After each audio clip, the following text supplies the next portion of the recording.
Morning, guys. Great day in Malaysia today. It'll probably burn off later on. It normally does. Okay, today's travel nightmare story. Calgary, Alberta. I was actually going to the States. I flew from Thailand to Calgary. And Calgary Airport is where you get, it's one of the places you can get an American visa. Get it right at the airport. I don't know how that all works. I've done it a few times there.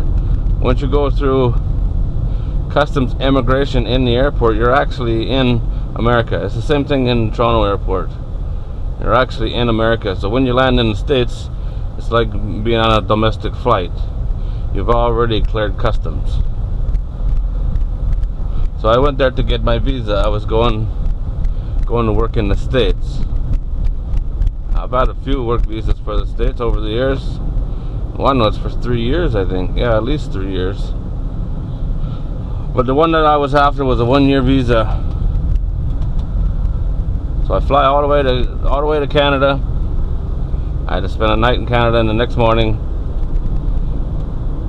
go to the airport, get the visa, head to the States. I can't remember where I was going. Salt Lake City, I think. Somewhere like that. Anyway, I get to the airport, go through all the rigmarole. I got my stack of papers, for this visa. Everything that's required. Pull up to the counter, and they look at it.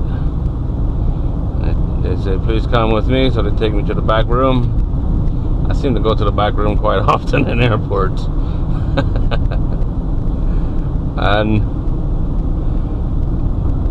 long story short, 2 weeks before I got there, they changed the rules. I no longer qualify for this professional visa. It's not a work visa as such. It's more of a professional trading skills between countries kind of visa, which I've had before. I've had that very visa once before. But 2 weeks before I got there, they changed the rules. So I don't get a visa. Decline. Cannot enter the country. So after all this is done, for whatever reason, I have to be fingerprinted and read the riot act and sign a paper saying I understand what's going on and why I'm not allowed to go in the country and all that stuff, because I'm no longer smart enough. They figured me out, I guess. Come on, I just want to get over. There we go. So I got it fingerprinted, and this lady's all proud of her fingerprinting machine, where you don't actually have to get ink on your hands anymore. It's all done on the computer, and she's all proud of this. Like, yeah, congratulations. Now I'm fingerprinted and marked forever. Yay me. So now I'm stuck in Calgary. Got no visa, can't go to work. I can go to the States, no problem, as a tourist. But that's gonna look pretty suspicious now, as I was just turned down for a visa. So my plane leaves without me. I call the guy in the States that I'm supposed to be working for and tell him. Half an hour later, he calls me back. He said, "You're not the only one." Another guy just got declined too. So 2 of us from the same company on the same day got declined the visa for the very same reason. So that sucked. So then I spent that night in Calgary, back on the plane, back to Thailand. So I spent 2 nights in Calgary and 2 nights on airplanes. That's about 28 hours, I think it is, from Calgary to the house.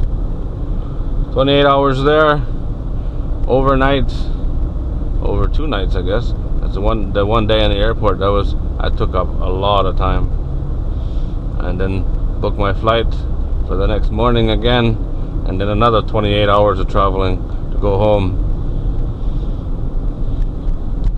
Instead of being gone 3 months, I was gone half a week.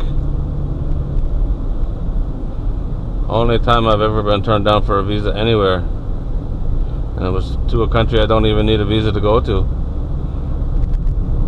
Interesting. And I haven't worked in the States since. I never ever tried to go back.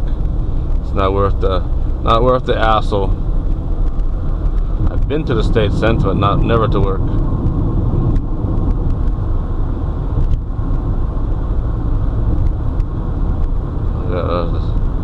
Traffic. Alright guys, well that's it. Working in the States. If you can get in, good luck.